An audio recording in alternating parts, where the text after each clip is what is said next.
ఏం ప్రలోభాలకు గురవుతున్నారు? ఒకటే విజ్ఞప్తి చేస్తున్నాం, ఇప్పటికైనా మీరు ఈ తెలంగాణ వ్యతిరేక శక్తులతోటి మీరు చేస్తున్నారని అంటలేము మేము.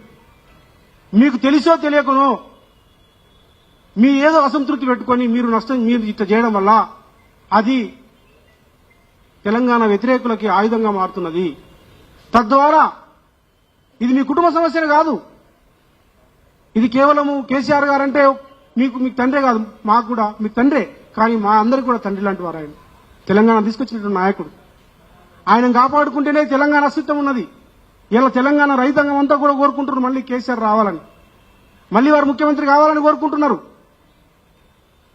మళ్ళీ అద్భుతంగా ఆ పాలన రావాలని కోరుకుంటే మీరేమో, నేను ఒకటే అడుగుతున్నాక, మీరు గ్రౌండ్కి వెళ్ళండి. మీరు రియాలిటీలోకి లేరు. మీరు ఒక చుట్టూ ఒక గిరి గీసుకొని ఆలోచిస్తున్నారు. మీరు ప్రజలు ఏమనుకుంటున్నారు, రైతులు ఏమనుకుంటున్నారు, కార్మికులు ఏమనుకుంటున్నారు, కామన్ పీపుల్ ఏమనుకుంటున్నారు, మీరు ఒక్కసారి ఆలోచించండి.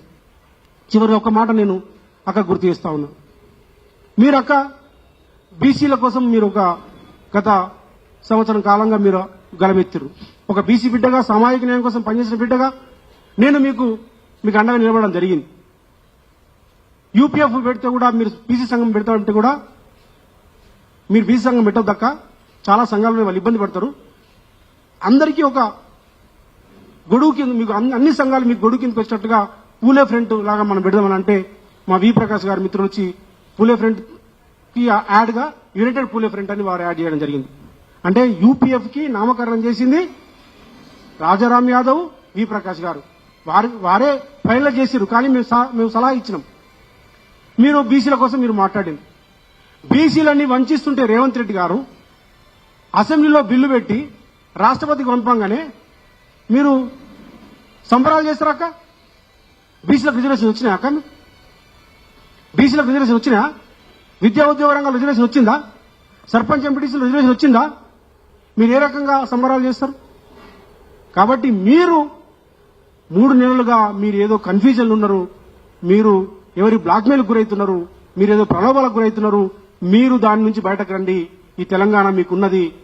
మీరు బయటకు వచ్చి కేసీఆర్ నాయకత్వంలో ఇవాళ ఈ తెలంగాణని కాపాడుకోవాల్సిన అవసరం ఉందని చెప్పేసి తెలియజేస్తూ, ఒకవేళ మీరు అట్లాగే మార్చుకోకుండా మేము రేవంత్ రెడ్డి గారితో లేకపోతే నరేంద్ర మోడీ తోటి చంద్రబాబు నాయుడు యొక్క శక్తులకు ఊతమిచ్చినట్టుగా, నేను అనట్లేదు రేవంత్ రెడ్డి గారితో కలిసి పనిచేస్తుందని, కానీ మీరు చేసే కార్యక్రమాలు వాళ్ళకు ఉపయోగపడుతున్నాయి.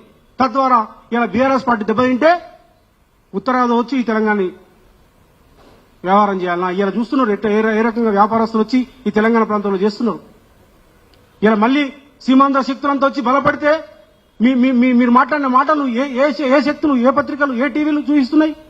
అంటే ఈ తెలంగాణని సర్వనాశనం చేయాలని, తెలంగాణని వలస రాష్ట్రంగా ఉండాలని, ఈ తెలంగాణ రాష్ట్రమే ఏర్పడడానికి వీలేదని చెప్పేసి మాట్లాడిన వాళ్ళకి మీరు ఊతమిస్తున్నారు. కాబట్టి మీరు దాని నుంచి బయటపడాలి. లేకపోతే మరి భవిష్యత్తులో మాకు తెలంగాణ ఇంపార్టెంట్, ఈ తెలంగాణ ఇంపార్టెంట్ మాకు. కేసీఆర్ గారి నాయకత్వం ఇంపార్టెంట్ మాకు, కేటీఆర్ గారి నాయకత్వం ఇంపార్టెంట్ మాకు, హరీష్ అన్న లాంటి ఒక అద్భుతమైన నాయకుడు మాకు అవసరం. కాబట్టి మేము వాళ్ళ మీద మీరు అవకు చెవకలు తెలిస్తే ఖచ్చితంగా మేము అట్లాగే స్పందించాల్సి వస్తుంది. మా ఆడబిడ్డగా కూడా చూడమని చెప్పేసి ఈ సందర్భంగా తెలియజేస్తా ఉన్నాం. Thank you.